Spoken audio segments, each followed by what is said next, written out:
right, boys and girls, welcome back to another edition of The Big Ben Show. I'm your host, Ben Domenech. You can follow me on X at BDomenech. Follow the show at Big Ben Show Fox on X and on Instagram. We appreciate your comments and you sharing all the clips that my team is putting up from the interviews and everything else, the monologues, etc., that you have been sharing and reacting to over the past several months.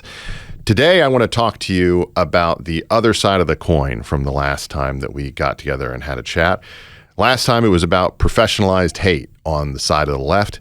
And today I want to talk to you about professionalized spite that exists on the right. But before that, let's return to our subject of last week's program. Jennifer Welch, the enormously successful leftist podcaster and failed Bravo star, who had another take after we talked to you about some of her hottest ones that she rolled out this week when she was talking about Charlie Kirk's death with Don Lemon. So, Dawn, very wise. The premise of her question is that people that I guess justified his death. I don't know anyone who justified his death. The person that I heard that justified his death was him. Mm-hmm. He's the one that said on tape that if school kids die, but it means he gets to have a Second Amendment, then that's what it's going to be. He's the one that justified it. And I believe at the time of shooting, he was talking about gun violence at the time. Yeah, even Don Lemon was a little bit surprised by that take from Jennifer. But, this is what we have come to expect from her. By the way, that is not something that Charlie Kirk said on tape or otherwise. But what she was talking about there was a conversation that happened between Bari Weiss and Erika Kirk, broadcast on CBS. And Erika Kirk has had a number of conversations play out in the public square over the past several weeks, especially in terms of her conversation, focusing on the type of backlash that has happened for Turning Point and for even Erika herself from a couple of people who I believe are engaged in constant professionalized spite, not really motivated by any ideological belief, not any belief that's grounded in reality, but rather out of resentment toward the people who are in power in an organization in places of authority where they think they ought to be instead.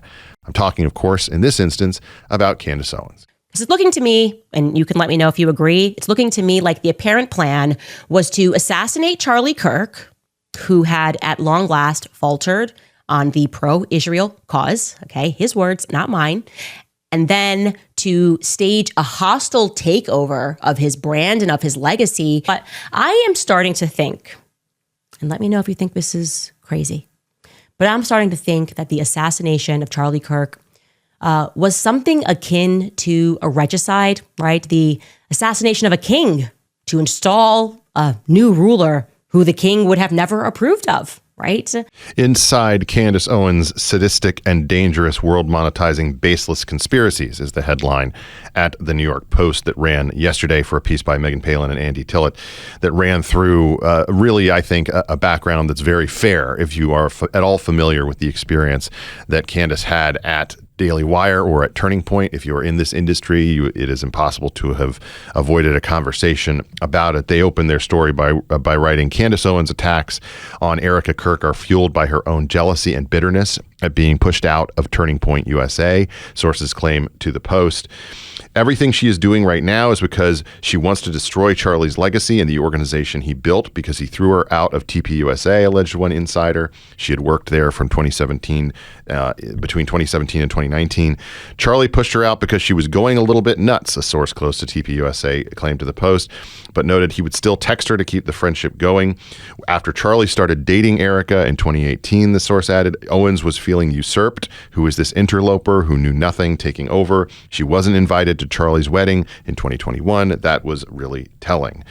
Owens and Erika were set to meet on Monday in a sit-down that followed weeks of her alleging all manner of conspiracies. As the Post summarized it, conspiracies that Owens has spread about Charlie Kirk's murder include the involvement of Israeli Mossad agents, the U.S. military, Egyptian planes, and the French government, despite it having occurred in public, being captured on video. The alleged assassin, Tyler Robinson, is in custody awaiting trial. Prior to this meeting, Candace had repeatedly said that if Erika Kirk told her to stop talking about this way, that she would. Okay, so I want to be very clear here. No one and I mean absolutely no one outside of my husband and Erika Kirk has the power to shut me up right now. That's it.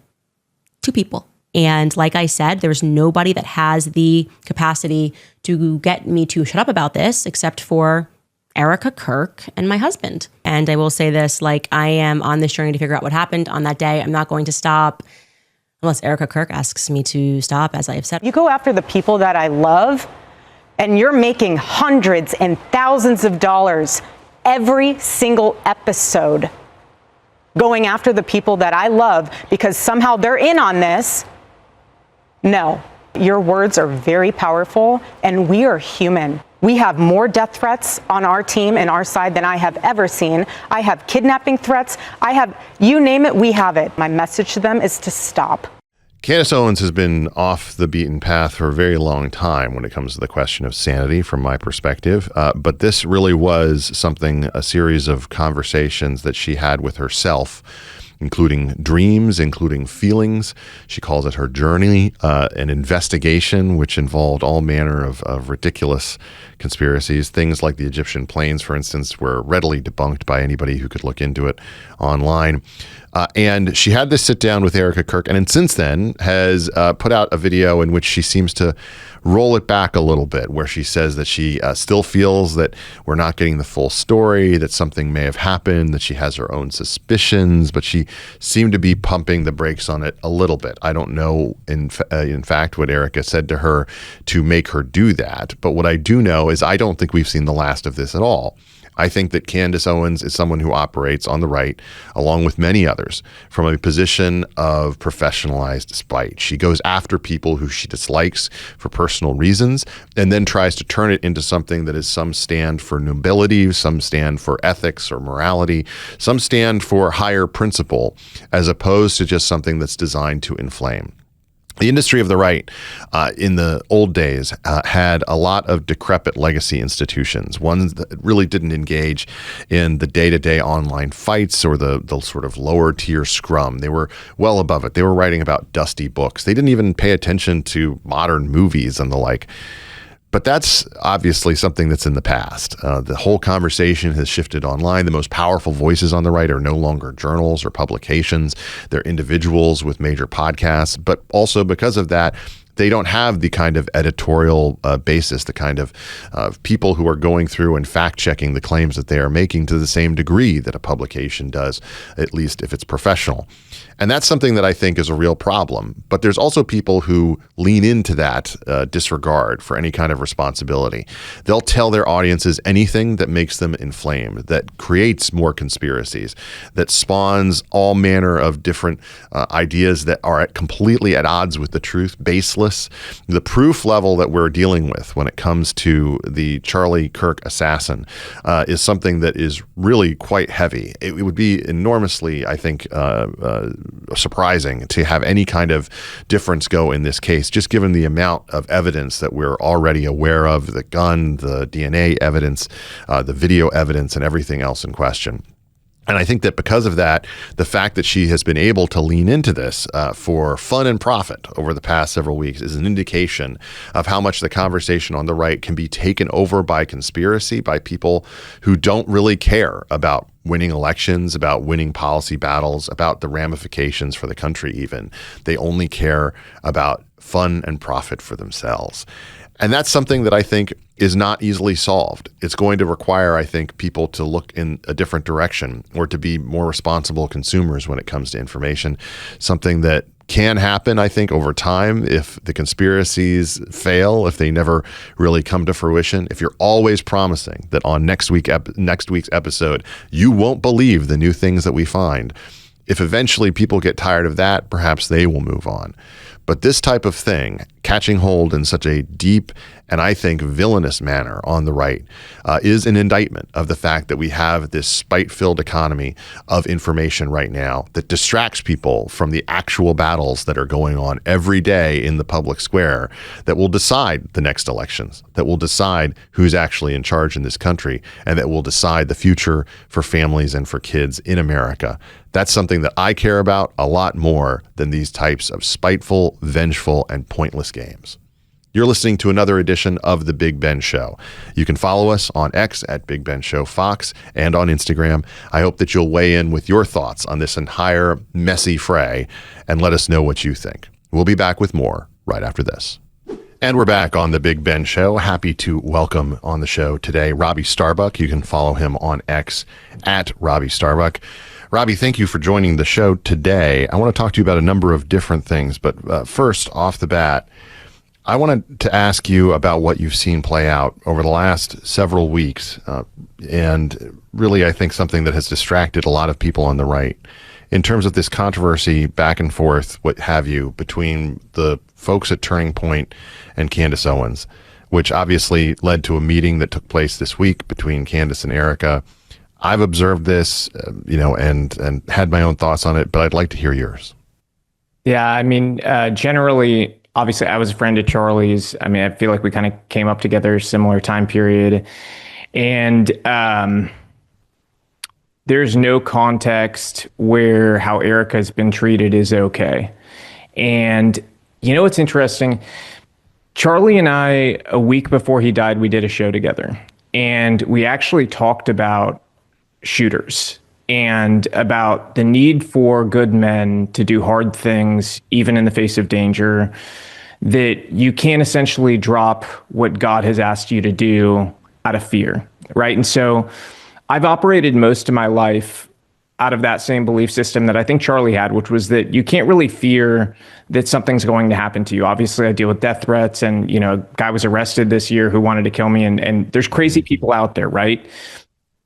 There's never been this deep fear of that happening. There's obvious sadness to the idea that maybe my kids would grow up without a dad or my wife wouldn't have me, but fear was never there. What I've seen play out over recent weeks has unlocked a total fear of death, not because I'm afraid for myself and I'm desperate, in some way. I know what comes next and I'm at peace with that. I'm afraid now because I could never fathom a world where my wife is treated the way Erika has been treated since Charlie died. And to not be able to be here and protect her or my kids from it makes me sick.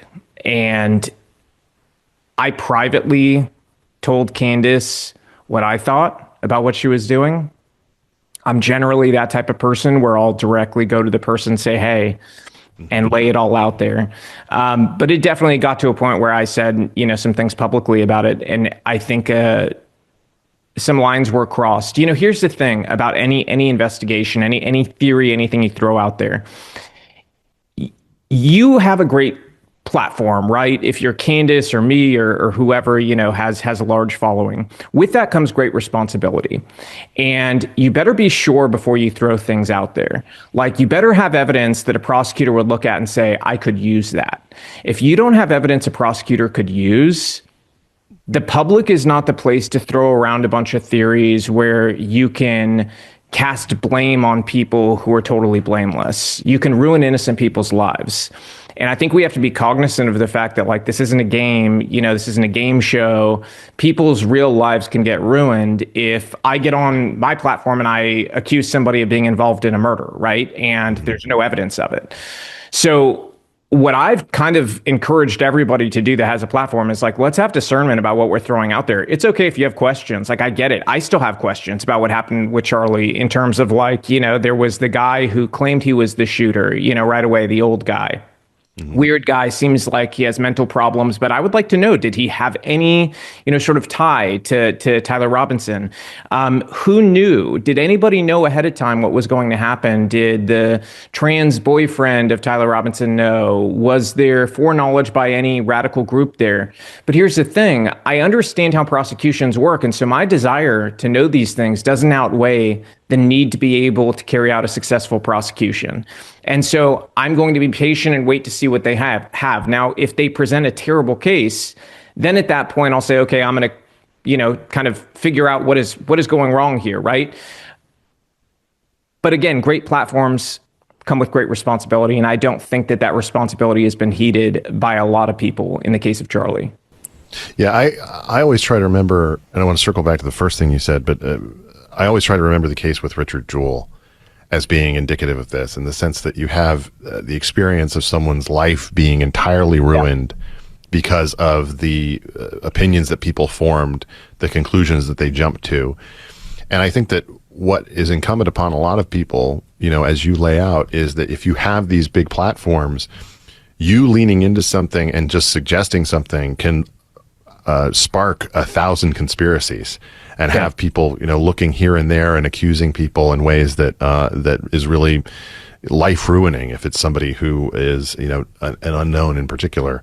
And I would make the point that if you're doing that, and even if you think you're doing so in a responsible way by saying, like maybe you're couching it somehow and you think like, okay, that's, I'm not quite going all the way there. There's people watching who will go all the way there.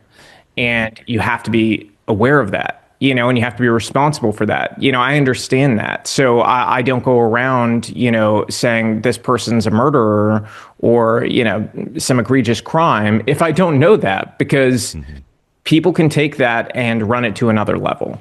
Yeah.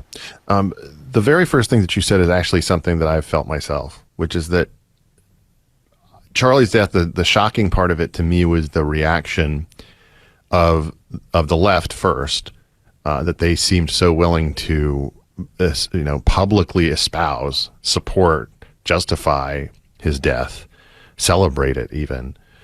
That surprised me. Because I thought that they would be a little bit quieter about that. Maybe they would think it internally, but they wouldn't express it. And then the second thing that surprised me is just the way that this entire situation became kind of weaponized within the Candace context, and something that was used to foment conspiracies, point, accusatory fingers at all manner of people in ways that got to such a point that Erika felt that she needed to say, what she said on Fox and what has, led to this meeting. I don't know that there's a major, lesson to take from this other than to be more responsible. But from your perspective, what is the lesson for particularly someone who maybe doesn't have the platform but is an active consumer of information within this space? I've had so many people reach out to me asking questions about this over the past couple of weeks, just as if I would know more. But is there something that you would say to those people about how they might change their habits going forward? Yeah, I mean, I would just remind people, remember who you are, right? Especially people who are Christians like me. I'm not perfect, and I'm not going to pretend to be perfect. I make mistakes. I, will cast judgment at times where I probably shouldn't, and I screw up in different ways. I think that's sort of the duality of man, right? We're all screw-ups to some degree, but God's perfect love does call us to do certain things. And one of the things we need to be doing as Christians is using discernment. And also staying away from cheap gossip, right? It doesn't get anybody closer to salvation. And so I would especially encourage Christians to think about this in that context, that we need to be responsible. It doesn't mean you can't have questions. Doesn't mean you can't wonder about things. Doesn't mean you can't research things. It means you need to be careful with your words and the judgments that you make, that they're born out of wisdom, not out of rash judgment. And I think that we live in a world with social media where it's very easy to sink into a very quick, sort of snap judgment of something. And that sticks, right? I mean, that's like, it's very, very hard to get rid of that once you've snapped into it, unless you're constantly reminding yourself to use good judgment and discernment and consider the entirety of a situation before you jump on board with something. So I think discernment is like the one word I would continually use with people, and even with my own kids. I mean, this is the thing I talk about with my own kids all the time is, any issue you look at through a political lens or religious lens, whatever it is, I constantly preach discernment to them. I want you to look at the totality of an issue. Before you decide you believe this, I want you to look at the best argument from this side and that side. I want you to consider everything. I want you to know the other side's beliefs as well as they do or better before you make a decision about what you believe. That has produced incredible outcomes in my own kids, by the way. They're all they're very based. I'll put it that way.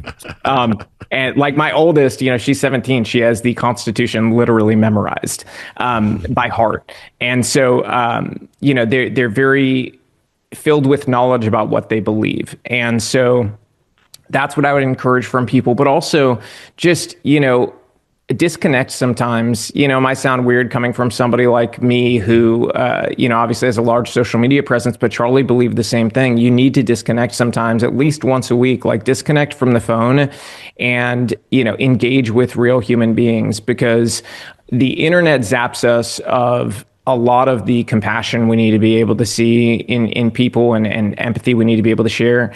Obviously, I'm a fighter. Like, I believe you have to fight for the things that matter in life, but you can't lose your compassion and humanity at the same time. It's funny. Yesterday, I had a friend call me who is one of my many friends who I rely on and love spending time with, because they have a bit of disconnect from that churn. And he was calling out of concern for something negative that someone had said about my wife from like 3 weeks ago. And I had to laugh and just say, yes, we know about that. It's okay. But I think it's healthy. It's healthy to disconnect. It's healthy to say, I'm taking a step back.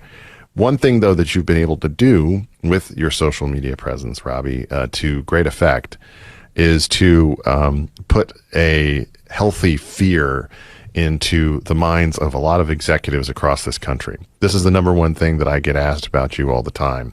How is he able to have gotten to this point where, people in C-suites all across America know who Robby Starbuck is? And I actually am curious myself, because it's something that, I've seen play out. But really, what is the difference that really started to happen when you started to publicize some of these things that were going on internally in some of the most powerful corporations in America, that prompted response from consumers and from interested parties to a significant degree? Yeah. We had a great plan. I'm going to be really honest. We had a great plan. I was very committed. And so, coming from the Hollywood world where I directed Oscar-winning actors, actresses, some of the biggest music stars, I had a lot of awareness of how heavily media influence the belief systems and psychology of everything that moves around us, right? And I'm also probably more candid than your average person in this way, where like I've been up front from the very beginning, this psychological operation, like out in the public, and not in a way where I'm having to lie to anybody, because you don't have to. That's the beautiful thing. You and Chris Rufo are the worst Straussians alive. We are. No, me and Chris definitely are. We're awful at it. But it's true, because I think also in some way, people respect that you're upfront about it, and you're like, hey, here's my biases, here's what I think, here's how I'm going to do this. And really the reality is, if you go back in time, DEI only got to where it got to because of the George Floyd event, right? That like catapulted it, and that changed the psychological makeup of our country and of the C-suites, and it created a paradigm of fear. And on the right, there was absolutely zero pressure where that was being pushed into the C-suite, zero. And so everything from there was like, it was a knife through butter for the left. It was like, okay, let's just keep plunging it deeper and deeper and deeper. And the far left got deeper and deeper and deeper, into each one of these companies. And so eventually how it played out is these companies were used as an arm for activism by political activists. And there's no other way around it. I mean, we saw even, a lot of these HR groups that were staffing the DEI departments were reaching into political organizations to get their DEI hires. They were going to run those departments, and they were doing that explicitly because I would say the most politicized department in every corporation is pretty much an equal measure of HR, the DEI group, and the PR department. And those three kind of in concert had created this paradigm of fear among executives that you're going to be cast as a racist and you're going to lose your job over it if you don't do these things. And when they came to the executives with sort of this push, it's very effective, right? Because they see across the country, there's, every media outlet is, I don't know if you've ever seen this, the chart that shows the coverage of racism and everything else from media from like the 70s to today. And you see it like just go like, it's kind of normal. And then you hit like right before George Floyd and it's like off the charts.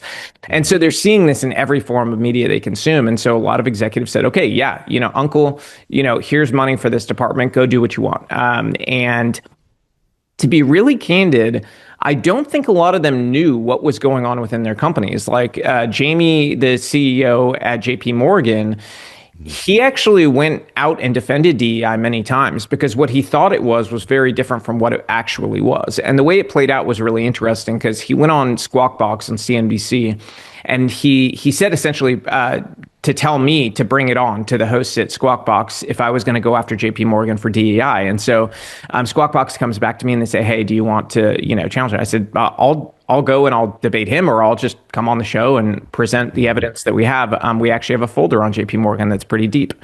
And so the next day I go on, and to CNBC's credit, they let me just go, right? For like 10 minutes, just pulling up, policy after policy from internal JP Morgan stuff. And when I was able to show all of it, to the public, and it included things like a Dylan Mulvaney event for youth, a mentorship program where they were hiding gender identity from parents and all kinds of crazy things, racist internship programs where whites were not allowed. When I presented all of it, it was like the very next day, Jamie held a meeting with all the executives and said, his words, not mine, we need to stop all this stupid shit. And he had no idea. I mean, and honestly, it's hard to blame him because most executives today that are in that position, that are CEOs at the top 100 companies in the world, they did not go to school for social activism. They don't understand it particularly well. And they operate in a world of numbers. Yeah. And so his disconnect there is kind of understandable. I think the new executive class you're going to see is going to be one that is much more acutely aware of that stuff. But even, that class of executive like Jamie, they're obviously much more aware now. And so I think the other thing I did that surprised people is everybody's always after money, right? And I said, look, I'll be a free sounding board for major CEOs in America. If you're in the Fortune 500, you're a CEO, call me, I will give you free advice. I'm not going to charge a consultant fee. I don't need your money. I'm just going to tell you how to get back to sanity and how to do so in a way where this doesn't turn into a ping pong ball every 4 years based on who's in office. Because, I'm obviously very, very conservative. I also don't think emulating my politics is the solution for corporate America to be able to survive the future. I think that if you want a strong economy, you want, strong businesses, and you don't want parallel economies where everything's separated and we're even more divided, then you need to have sort of this down the middle approach, which I cast as corporate neutrality on all divisive issues. The only political issues we want corporations getting involved in are the ones that are directly related to the regulation of their business. Mm-hmm. I want to compliment you because you passed up an enormous amount of money there. Did you ever give any thought to being the Ibram X. Kendi of the right? Or No, I'm good. Here, the difference between Ibram Kendi and me is I actually know how to make money without cheating people and lying to people and grifting off them. So I did quite well in my career, and I'm an investor. So investing wise, I've done great. So. I'm also one of those people that doesn't believe that dying with a giant stack of money is going to make me a happier person. So I've done well enough that it's like, okay, I can engage in the activism I care about and do that comfortably for the rest of my days and, be able to take care of my kids and stuff. But I don't need to grow this, giant pot of money to like hundreds of millions of dollars to and promise tech giants that you'll deliver on social programming and then never actually do so. So the other aspect of this, though, that you mentioned is the ping pong ball. There's, I think, perhaps an increasing degree of awareness. I think it was less so about January when people were so enthusiastic about the Trump returning to the Oval Office, and they thought that things, perhaps this truly is the death of wokeness, or that it's gone for good. Ding dong, the witch is dead. Yeah, I warned them. My problem is everything swings back. The pendulum is real, and the idea that one election is going to change that is just fanciful, and that because of that, people need to be prepared to set up the kind of strong defenses against what we saw happen in the course of those years that you were talking about. Do you believe that's happening? One. And if it isn't, what are the things that need to change to make sure that it does? Yeah, it needs to happen more aggressively because look, like I'm a hammer, right? And I'm going after all of these nails, and ultimately another hammer can come in and it can pull the nails, right? Unless there's something that is like holding it all together that is impenetrable to that hammer, and that's really a courts and judicial issue, right? Because and legislative too, because like there's been a bill since J.D. Vance was in the Senate that he ran that would outlaw a bunch of different types of DEI that is patently, clearly something that should be illegal. And we still have this lazy majority that hasn't passed it. And so I'm sitting here. And by the way, this is the problem for Republicans going into the midterms. You can point at like, divisions on the right with, what happened with Candace and this, that, and the other. The real problem, though, if we really want to get down to it, is our Congress is lazy. Yep. They passed less than 50 bills in this first year of Trump's term.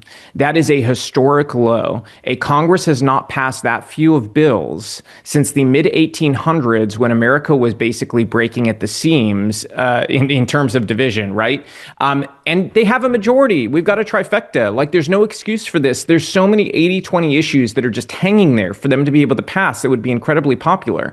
And I think the American people, because of the nature of how things move now and how much more in tune with the political day to day that an average American is now versus 20 years ago, where they relied on mainstream news. Now they get it at their fingertips every day. People are sick of being told the same thing every election, and you fundraise off it. Here's a good example. How long have you heard that Ilhan Omar married her brother? Okay.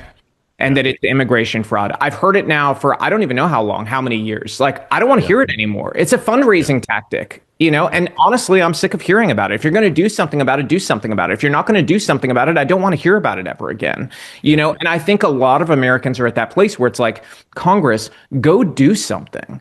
Get some stuff done. Show us some wins. Show us you're delivering on the agenda you ran on. But secondary to that, DOJ, Harmy Dillon, great friend, my former lawyer. I think that there's definitely some more things that are going to go on from the DOJ and from the EEOC. I think the EEOC is going to be extremely busy this year. Andrea Lucas there. I think she's going to be extremely busy making sure that there are some firewalls and consequences, and same thing with DOJ. But ultimately, if companies have broken civil rights laws, we need to prosecute them. We need to go after them. We need to sort of show our teeth, if you will, because there's no question companies did violate these laws. The question is, do we have the stomach to go and prosecute for it and go after them and make sure there's consequences? There has to be. But legislatively, Congress needs to get to work. And then on the judicial side, there's plenty of things that can be done. So my hope is we're going to see more action, right? But I think there has to be this like meeting of the minds, honestly, going into 2026. From the legislative side, Congress and the executive side with Trump. I think they've got to get together and reorient a plan for 2026 that is all about action and making sure you take down every 80-20 issue and you own it and it's yours. And the Democrats have to answer for why they didn't vote for these things. And you've got to deliver economically for the American people. At the end of the day, that matters more than any of the online drama, because when you go into an election, you have to give somebody something to vote for. You can't just say socialism bad. That's not going to work anymore, especially with young people. They are not going to go out and spend their time voting for you if your whole argument is socialism bad. When I saw that you were considering running for Congress, my initial reaction to a friend of mine is, well, why does he want to retire so young? Yeah. I mean, the simple fact is they just don't do anything. They don't do And that's why I didn't do it. That's why I didn't do it. I mean, I was basically offered up Mark Green's seat on a silver platter. And a lot of people don't know that, but I mean, that's basically what it was. And I looked at Congress, I thought about it, and I said, like, how much can I actually change things? And the reality is, and this is sad, my final conclusion when I was thinking about it, sitting there with my wife, is that all I'm going to accomplish there is I'm going to increase the number of people who want to kill me. Number two, Our majority leader is going to hate me. So Mike Johnson would absolutely hate me by the end of it. And it would be just nonstop friction and nothing would get done or passed. Because I understand how the circus works. But frankly, I'm sick of the circus. And I was like, so why make myself miserable, see my kids less? All to achieve nothing. I could buy in on the idea of I would love to do public service and make a sacrifice for our country, economically and time wise and everything. And my family would do the same thing. But it has to be worth it, right? You've got to feel like you actually can make things better for the people around you, for the people you're supposed to represent. And I just don't see things working that way anymore. I really don't.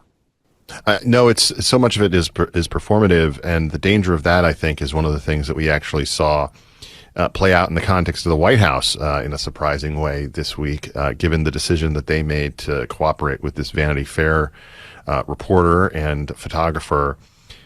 I know that you posted about it on X. What is your thought about this, and why do you think that Republican administrations, even ones that are much savvier, I feel like, this Trump 2.0 one is definitely more savvy about the attitude of media than it seems to me the first one was. Why do they still keep going back to these legacy publications when they keep getting treated like this over and over and over again? Honestly, Ben, I wish I could explain this to you. It is the most bizarre, mind-boggling thing. I don't get it. Honestly, here's what bothers me the most. If there were 50 million people reading Vanity Fair, I'd be like, okay, I kind of get you engaging with them to meet those people with some kind of fact maybe they haven't been exposed to, right? I could understand that. Nobody's reading Vanity Fair. It's sitting in grocery store aisles. Honestly, I don't know how they make money. It's bizarre. To me, it's like the art world where you watch a painting sell for $400 million and you're like, first of all, it's ugly. Okay, we all know it's not $400 million. This is some weird form of money laundering that I'm, divorced from. I don't understand it, but I can see this. It's like you can see a drug deal go down at a corner and it's bad. It's the same thing when you're watching an art sale. You're like, something bad is happening right now. The drug deal is just a little clearer, right? That's how I feel about a lot of these legacy media outlets. Is it's like nobody's reading them, nobody's watching them. So the economics of it don't make sense to me. And eventually that's going to change. I think you're going to see a tidal wave of money pour into a lot of the social media and podcasts and things like that, because that's where a lot of the eyeballs are. That's where young people are going. It's where brands can lock in, trust between the consumer and their brand by engaging with their favorite podcast or whoever it might be, because increasingly all of these outlets are dying. So it doesn't make sense from that context. But the thing I've always said is one of the real dangers of DC is you're around a bunch of people that are not like the people you represent. DC is a, little bubble, and it operates very differently than the rest of the country.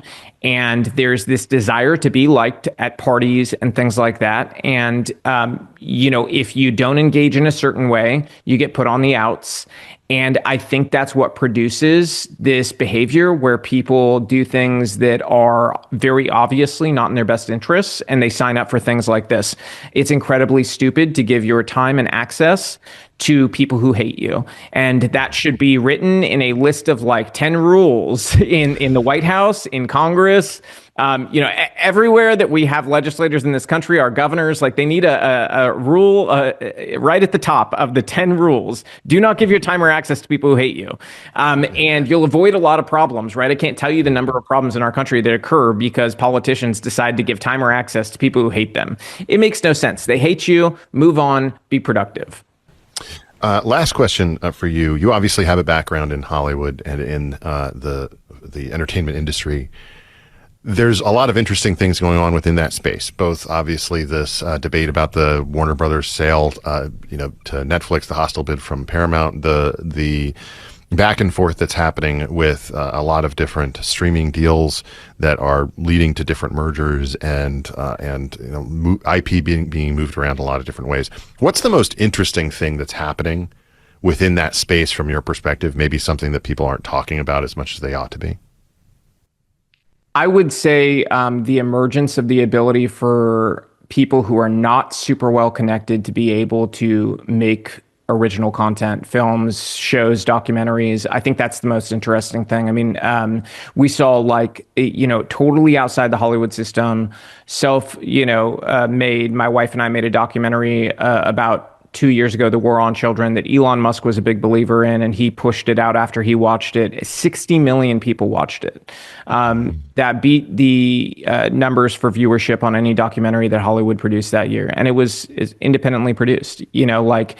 The ability to create content outside of that system, I think, is only increasing. And especially, as much as I have my misgivings about, how AI can lead to displacement in some ways with creatives, AI is only going to unlock that further, where somebody with not a lot of money is going to be able to make a feature film that is actually really compelling and could be shown on the big screen. And that's coming sooner than people think. So, I think that's the most interesting thing. In terms of the political side of it, I would say it's interesting that a lot of the legacy Hollywood institutions are starting to buckle when it comes to DEI and buckle when it comes to sort of woke policies and things like that. There's a lot more work to be done there, though. I mean, the number of institutionally crazy people that need to be institutionalized is enormous in Hollywood.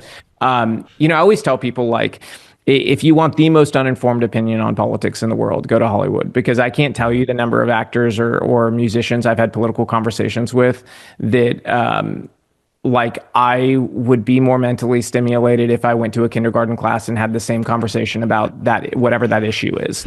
It's honestly mind blowing. I remember a conversation I had actually about guns with an Oscar winning actress. The woman knew nothing about guns, but she could not be more self-assured. And I mean, she knew nothing, less than nothing, had never touched a real gun in her life, only prop guns.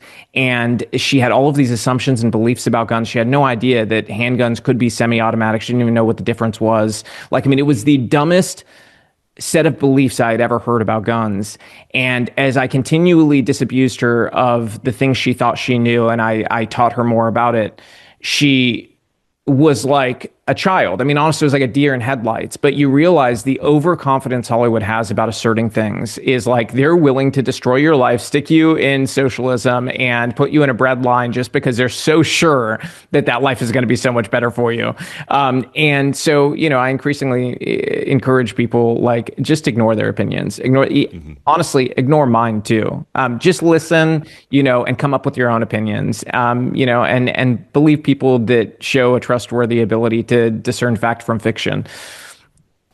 You can follow Robby Starbuck on X at Robby Starbuck. Check out his documentary work, and else he has a link tree to all of those. Robby, thank you so much for taking the time to join the Big Ben Show today. Thank you, Ben. Appreciate it. And we're back on the Big Ben Show. I am happy to welcome in studio today the Assistant Secretary for Public Affairs at the Department of Homeland Security, Tricia McLaughlin. Thank you so much for taking the time to join me today. You can follow her on X at Tricia Ohio.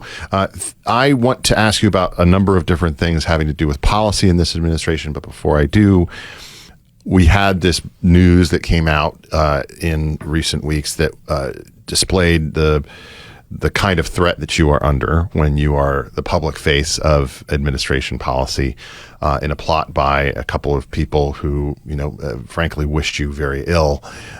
Thankfully, they were arrested. Yeah.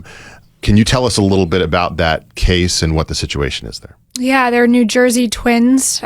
Fortunately, our local law enforcement and Homeland Security investigations saw these threats online. I actually hadn't seen them before they were arrested, and they went in there with a SWAT team and picked these two guys up, and we're very grateful to them for doing that.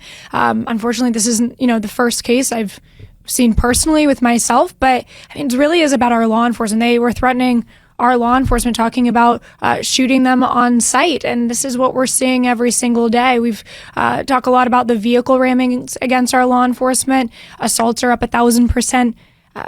Death threats are up 8,000%. And you're also seeing, Ben, with families, which I think is particularly scary, is that it's not just the men and women who sign up to put on the uniform, but their families are being doxxed on the dark web, where their kids go to school, where their spouses work. So this is impacting whole families. Mm-hmm. The ramifications of Democratic rhetoric on this, and rhetoric within the media targeting these individuals who are trying to do and enforce the laws of the land, regardless of their own personal political opinions. It's their job to do that.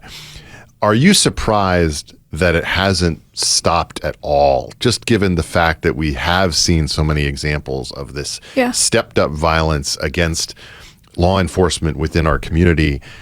I would have thought that there would be some people who would say, there's a risk to this rhetoric. We've got to pull back. We've got to sort of temper things down. But it doesn't seem to be taking place. No, you're exactly right. I think after that terrorist attack out of Texas against our law enforcement, you might remember, ultimately 2 detainees were shot and killed, but this individual who's a terrorist was going after our law enforcement.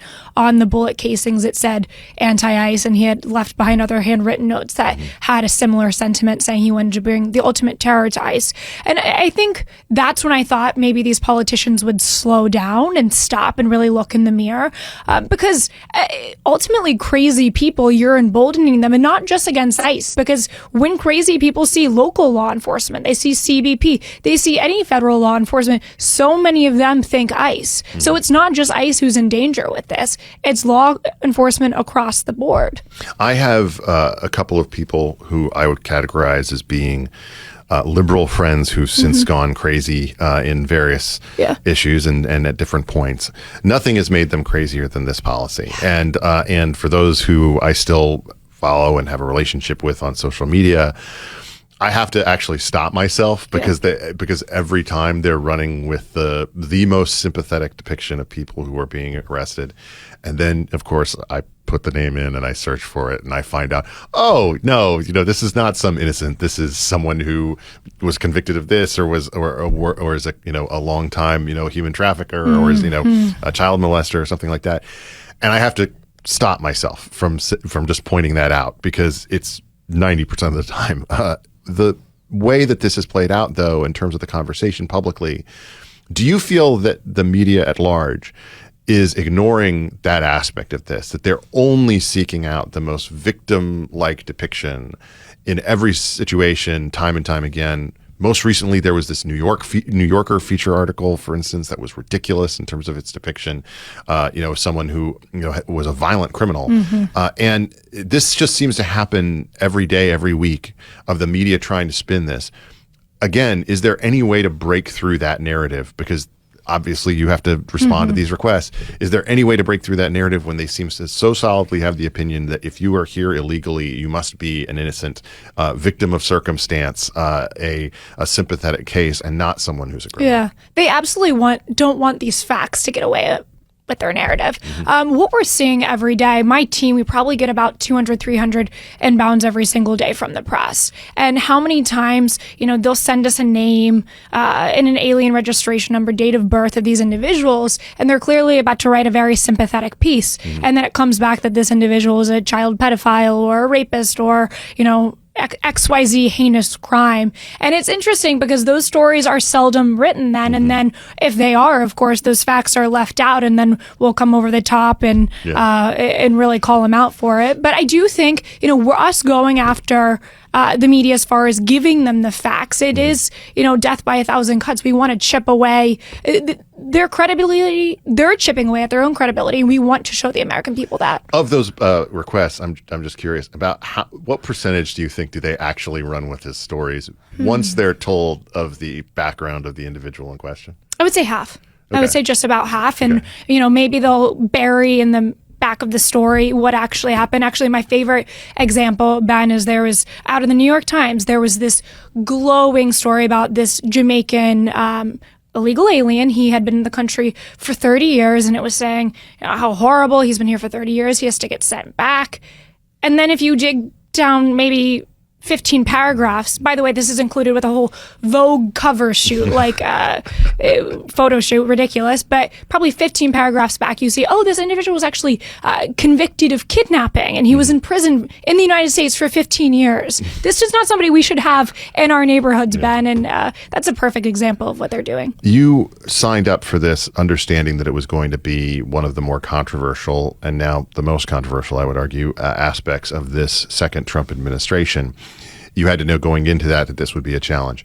What is your strategy in engaging on this in a situation where you know the media is going to be burying anything that supports your side of the case in the 15th paragraph? Ultimate transparency, give as many facts and be as forward-leaning and as aggressive as we can be. I think, we get a lot of flack for what we do on social media, but we're trying to reach people where they are. People who, maybe they watch CNN occasionally, or maybe they don't consume news in traditional ways. We want to reach those people so that we can be promoting what our law enforcement is doing, who they're removing, and actually get the fact out that 70% of those criminal illegal aliens who we've arrested have either past convictions or pending criminal charges. We want to be telling that story to people who get their news from TikTok, from Instagram. And so, we don't also shy away from engaging with the MSNBCs, the CNNs of the world. That's the only way we're going to get our message out there. There have been obvious screw-ups in terms of the application of this policy.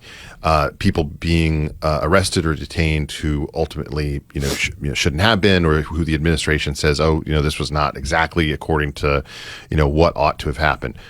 When it comes to those situations, what is being done internally to try to prevent those to the greatest degree possible? You're always obviously going to have arrests that shouldn't happen. Whenever you have a broad-based policy like this, there's going to be something where mistakes are made. But to mitigate that as much as possible and to prevent it from happening, understanding that every case there goes against the argument that the president and that you are advancing about policy, what's being done internally to do that? Well, especially to your point, when you have this enormous challenge ahead of you. We're trying to remove 20 million criminal illegal aliens from this country, but as well, we inherited a very broken immigration system. I'm sure we'll talk about that as well with temporary protected status and these other parole programs.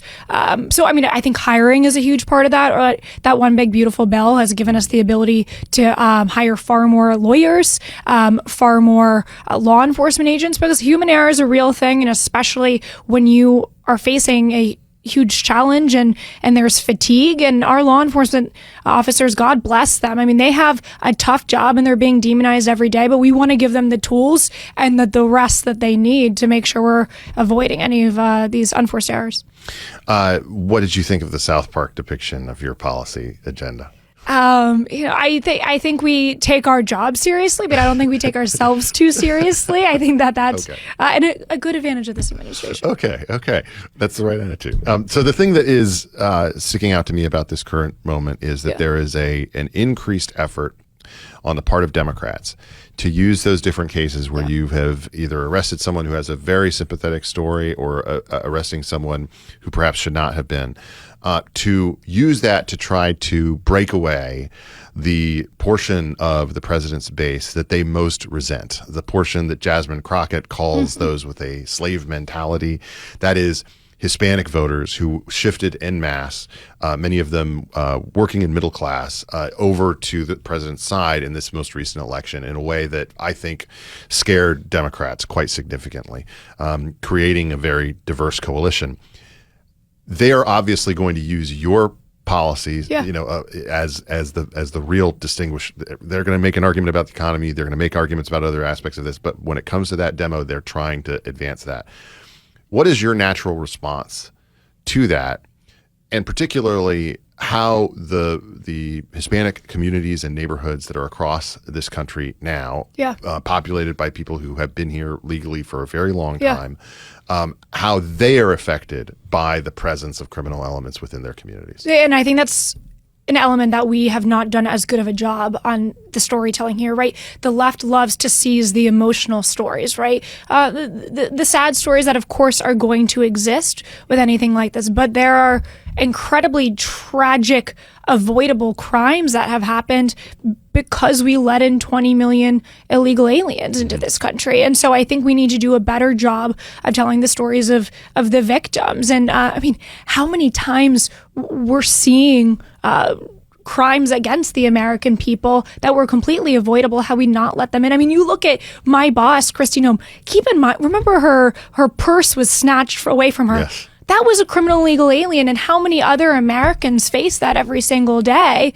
So we need to meet the left where they are with emotion. I think we are tempted to just lead with facts. That's what I'm tempted to always do. We want to do that. But we also have to tell the stories of these victims. Well, the comparison that I would make is within the arena of urban policy, the on the ground experience is that it's Black community members who most want to have more cops on their streets because they are the ones who, even if they are confronting, other, Black members of the community, they're the ones who will keep those streets safe. And yet from the perspective of media elites, that's completely ignored. The neighborhood Black mom who is saying, I want them here because otherwise, this is going to become a less safe area. She is ignored in favor of, the leftist attorney who's saying they're just targeting, Black men for crimes to a higher degree and it's motivated by racism. To me, that's something that is an element of this crackdown on criminal, illegal aliens here within our communities that has increased so much under the Biden administration, especially. That is something that is actually meant to protect those members of the community. It's not meant to put them in a position of fearing that they're going to be scooped up or something like that. Are there spokesmen and community leaders from within those communities who can be making that argument to a better degree, or who should be featured by the administration to a greater degree to deliver it? Certainly, the faith community we have been actively reaching out to and are working with them quite a bit. That's again just a story we need to be telling more. I think Greg Bavino, who's the command at large, he's actually he was in New Orleans earlier this morning. Now he's in Chicago, but he does a great job of reaching out to the local communities that he's in. And really, he hears their stories and he shares their stories. And every time we're out on an operation, Secretary Noem is approached by people saying, thank you, we need this. We're seeing that this is really plaguing our community and bringing real crime. So there is support in it, but we need to give a voice to that support. There's been a major partisan backlash within these blue-dominated cities to all of this. And that's only likely to increase in the president's own home city of New York under the incoming Mayor Mamdani. Is there a plan in particular to deal with New York? And I'm asking this partially in the context of in my work reporting for The Spectator under the Biden administration, I was able to get into one of the migrant hotels there that you weren't really supposed to get into and see the conditions there. Many other journalists have done the same thing and done so with cameras and the like. And they were absolute hellholes in terms of great New York, or once great New York hotels that were being Roosevelt Hotel. Yes. And so if it's the kind of situation that I think we could see explode just given the policies that Mamdani is going to put into place. Is there a plan within the administration to push back against the direction he obviously seems likely to go? I know the president is having active conversations with Mamdani. So I think that they're evaluating where can we work together on this. That being said, we've seen under Hochul and, just this year alone, thousands of criminals who were in New York's jails who were then released back onto the streets. They should have been handed over to ICE. Ben, that's including, I think it was something like 29 murderers, child pedophiles. They were in custody, and yet because these sanctuary city politicians don't like ICE and prefer politics over public safety, were released back onto the streets. So, when you're seeing these operations on the ground, so much of this doesn't need to be happening, or at least not to the scale that it is happening, but it's because we're not allowed into those jails to actually do our jobs and remove these heinous criminals. So, we'll see what the president comes up with that deal. I'm looking forward to hearing, but whether it be in New York or Chicago or Los Angeles, if you're not working with us, if you're not letting us in those jails, you can guarantee we will have men and women on the ground. There have been multiple reports in the press about divides within this administration within this specific area, probably more than any other area, perhaps with the exception of our treatment of the Middle East or Iran or something like that. That there are those within the admin who want to keep the focus on the worst of the worst, the criminal elements, et cetera, and that there are others who want the number to be big, the overall number of people deported or sent back to be big, regardless of where the focus is. What's the answer from your perspective about that divide and how one of them is in perhaps more the interest of the American people than the other? I would say, first of all, there's only one page, and it's the president's page. We've said since the beginning, the worst of the worst first. But if you're in this country illegally, that's fair game. And so our ICE and CBP tactics are led by intelligence, led by casework. And so we know who we're going after when we're going after them. But if you're hanging out in the presence of somebody who has had a DUI or has had domestic assault charges, and you're in the country illegally, you will be arrested along with them. That'd be called a collateral arrest. So when I spoke before about the 70% people have either pending criminal charges or convictions, and then there's that 30%, that would be a lot of those would be collateral. But Ben, that doesn't even include, right? So somebody is wanted for murder or for another heinous crime in their country of origin or in a third country. That person doesn't have a rap sheet in the United States. That person has an Interpol notice, or they're a human rights abuser. That person might not have a criminal record in the United States, but they are still not somebody you want, and they are still violent. So I want you to find for me where in this ugly circle representing our planet, Kilmar Abrego Garcia is allowed to go. What am I allowed to say, Ben? I mean, because it seems like they're basically saying nowhere. I mean, they're basically saying he has to be here. There's nowhere else he can go. He's somehow managed to piss off the entire world, apparently, without any of us knowing his name, to a point that, he has actual fear for his life. This seems odd to me. It's like, it's the man without a country. Is this Napoleon or something? So there's only so much I can say, because unfortunately I am under a gag order. I have finally run into something that you cannot talk about. Okay, well, then let me just say this. Sure.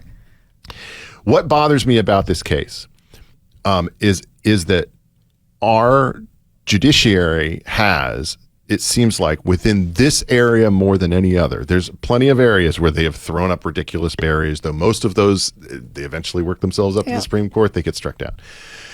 But in this area more than any other, it seems to me that your problem is the number of barriers that they can throw up in front of every single individual case. Create just a plethora of legal challenges that are designed to slow down the process to the point where 3-4 years from now, where the administration is finishing, regardless of who's next, that there is basically a ticking clock on these, and they're just trying to run out the clock in order to have these people stay, regardless of what the law says. Completely. That's a massive challenge for us, and something we're trying to fight through. I will say I can say this: Liberia is still on the table. Okay, that's still what he hasn't pissed off anybody in Liberia, so far as I know. But the other thing I will say is, it is pretty amazing that Secretary Noem, myself, others who speak for the department, we are under gag order by an activist judge. We're not allowed to say anything, and yet this individual, Kilmar Abrego Garcia, and his lawyers are able to have a press conference and give their what they say is happening. And so I would encourage those listening to look at the grand jury's indictment and decide for yourself. There's a lot out there. One of the things that I think people don't entirely understand about this process, though, is how many people have been able to claim this type of refugee status. So speaking more generally, what is the difference between someone who has a true claim of asylum based on the experience that they had in their home country? One case was highlighted most recently about a fellow from China who is here, who was played a critical role in exposing the Uyghur work camps. And in contrast with people who have basically no claim to that whatsoever and have leaned into it as an excuse for why they are allowed to be here. So legitimate fear, and this might get a little bit wonky, but I think it's important for to people to understand. So there is a difference between being a refugee and an asylee. If you're a refugee, you're not yet in this country. You are still in a third country or your country of origin, and you are applying to come to the United States because you have a legitimate fear of your government. If you're an asylee, you are already in the United States and you are really contesting to say here. It's the same standard that you have this legitimate fear of your government. It couldn't be a third party. It has to be of your government. But what happened with the Biden administration, why we have a 1.5 million person backlog for asylees, is because refugees, there's a cap. Right. So there's only so many people, I believe it's under statute, that you can, and the administration works with Congress, of course, on that, but per year that you can let in as refugees. But with the Biden administration, used the asylee program they brought people really in under parole so that they were already in this country, and then gave them asylum through the back door. That's a huge problem because it's a huge vetting problem. Especially in these parolee programs, there's not a consistent standard of vetting. That's what we really inherited. We've probably, we'll talk a little bit about Operation Allies Welcome. But there's not a clear standard for vetting versus for asylees or refugees there would be. So that has created a massive backlog for USCIS, which is under DHS. And it really has posed national security concerns because when you have so many people you're trying to get through, things like standard interview processes and standard check-ins were not followed. And that's, I think, why we're seeing some of what we have been seeing. When someone goes through that process, you mentioned the situation regarding, for instance, those coming from Afghanistan and from those who work alongside some of our soldiers in the war on terror. There seems to be an automatic presumption that those individuals should have a claim to coming here, just given the ramifications for them if they stay in their prior nation. What, though, is put in place in terms of any kind of vetting of them? What does that process look like? So what we found from the Biden administration was that vetting was seldom happening, and it was, I would say, paper thin vetting. There was not, we were missing about something like 5 million pieces of biometric data that should have been collected. So biometric data, no social media vetting was occurring, no criminal background checks, no cyber background checks, no financial crime background checks. Huge problem. What they were really doing was they were getting statements from who these individuals knew, and to vouch for them, they were following up and verifying that, you know, this person is a person of character, or would be a good fit for the United States. So not having those kind of background checks and data, clearly is a huge problem. And within the United States alone, and this is criminal illegal aliens and those in temporary protected status, we have arrested 1,000 known or suspected terrorists just in the last year alone. That we're in the interior of our country. That is stunning. I mean, we all know it only takes one. Yeah. Let's go out on this.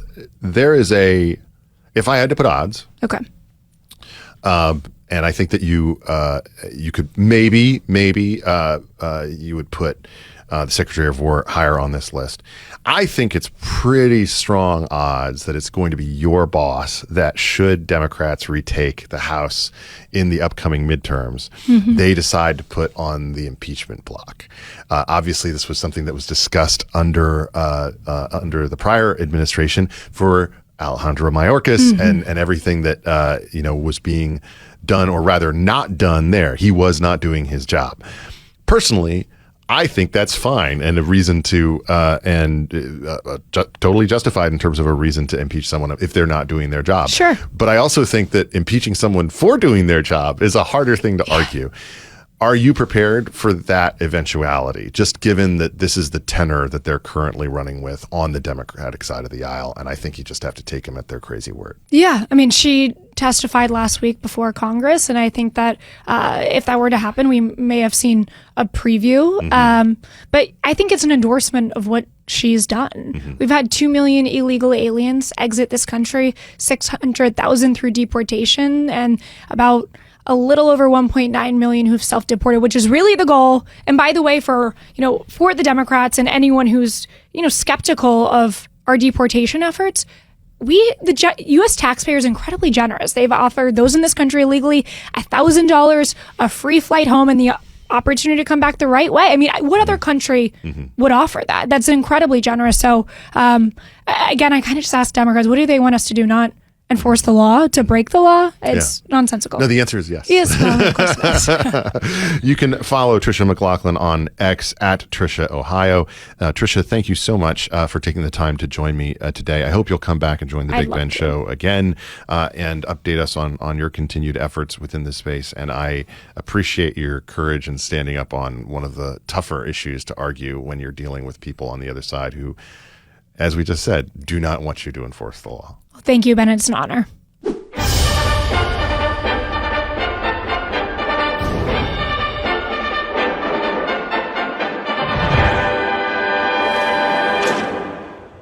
Oh, hello there. Yep, it's me, Cooper Howard, star of stage and screen. But I'm not here today to talk to you about my latest picture. No, today I'm here to show you a vast and wonderful place. Not made by God Almighty, but the working man. A veritable Camelot of the nuclear age. Now, how about we turn on some lights? There, that's better. Now, I'm speaking to you from deep inside the fully livable model 96 JQ 1164. And what a beaut she is. And what a song she sings. Now that right there is Vault 4's 3-foot thick lead casing, strong enough to keep out the rads and the reds. All right, boys and ghouls, it is time to return to the wasteland for the second season of Fallout, the best sci-fi on TV today, and one of the top series on Amazon Prime, which I urge you to check out. If you missed season 1, go back and watch it. People talk about the White Lotus making Walton Goggins the star that he has deserved to be ever since his days on The Shield, Justified, and other great shows, but he particularly deserved it because of his role as the ghoul, part of a good, the bad, and the ugly sequence in this series, which is based on a video game, but don't let that put you off if you are not a fan of the Fallout series. There are some excellent elements to this, and I can tell you on behalf of people who I've recommended it to who have never played the games that they loved the dark humor of this neo-futurist post-apocalyptic dark comedy that plays out in all sorts of interesting ways that actually have a lot to say about ethics and politics and choices that are made along the way. I can't recommend this series highly enough, and even though it's something that I've loved for a long time, I think it's a great introduction to a vast world of stories that are incredibly entertaining. And in an era when you've got IP that seems so repetitive and everything is a copy of something else, you'll actually find things in Fallout that are extremely original and interesting. It's made by Jonathan Nolan and his team of writers and partners who worked previously on a little show called Westworld, which I think took a negative turn after the first couple of seasons and was just not as good. This is kind of a redemptive arc for him, and in a series that shows how much money was and resources were spent on it by Amazon, I think it really plays out in an interesting way, and one that it has enough fan service for the people who love the series. If you are familiar with Sunrise Sarsaparilla, or if you're someone who had to go around and gather Nuka-Cola Quantum, you are not going to be disappointed by this. If you recognize the fact that I've got a charisma bobblehead in front of me every day here on the show, you will love it. But if you know what none of that means, you'll still find some interesting things in it. It's basically a neo-futurist Western with all sorts of things to say about humanity. And one of the most interesting aspects of it, to me, coming into this season, which transports you to the world of New Vegas and even features the return of the great Mr. New Vegas voice, the wonderful and classic American treasure, Wayne Newton. You will find that there are some decisions, I think, where you will have people taking sides one way or the other. Do you want to put your faith in a super intelligent billionaire whose methods may strike you as a little bit off and authoritarian, but perhaps might be the solution in terms of reestablishing order for humanity? Do you believe in a democratic Republican approach to trying to reestablish self-government, even in an environment in which people might just eat you if they don't like you? Or are you going to go in something that is a little darker in terms of your direction? I can't recommend Fallout enough, and so I encourage you to go out there and jingle, jangle, jingle your way across the wasteland, and let me know in the comments what you're thinking, and once you've checked out the series. I think it's a really phenomenal show and well worth your time. You've been listening to another edition of The Big Ben Show. We'll be back next week with more to dive back into the fray.